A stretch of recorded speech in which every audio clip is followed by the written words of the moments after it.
વડાપ્રધાન નરેન્દ્ર મોદીની રશિયા મુલાકાત દરમિયાન રશિયન પ્રમુખે યુક્રેન યુદ્ધમાં રશિયા તરફથી લડી રહેલા ભારતીય સૈન્ય સહાયકોને વહેલી તકે મુક્ત કરવાની માંગનો સ્વીકાર કર્યો છે। બીજી તરફ યુદ્ધમાં માર્યા ગયેલા ભારતીયોના પરિવારને વળતર પેકેજ અને રશિયાની નાગરિકતાની ઓફર કરી છે। જોકે એમણે જણાવ્યું કે ભારત બેવડી નાગરિકતાનું સ્વીકાર કરતું નથી।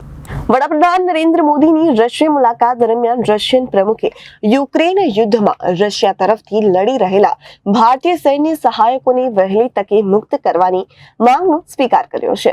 બીજી તરફ યુદ્ધમાં માર્યા ગયેલા ભારતીયોના પરિવારને વળતર પેકેજ અને રશિયાની નાગરિકતાની ઓફર કરી છે। જોકે તેમણે જણાવ્યું કે ભારત બેવડી નાગરિકતાનો સ્વીકાર કરતું નથી।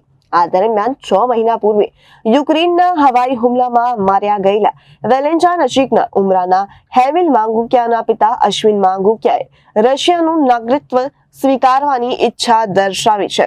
માર્ચમાં જ્યારે અશ્વિનભાઈ તેમના પુત્ર હેવિલનો મૃતદેહ લેવા માટે રશિયા ગયા ત્યારે તેમને માહિતી મળી કે તેમના પરિવારને વળતર પેટે 1.3 કરોડ રૂપિયા અને રશિયાની નાગરિકતા અપાશે। એટલું જ નહીં, પરિવારના સગીર બાળકને તેના 18 વર્ષ થતા સુધી માસિક 18,000 રૂપિયાનો સ્ટાઇપેન્ડ ચૂકવાશે।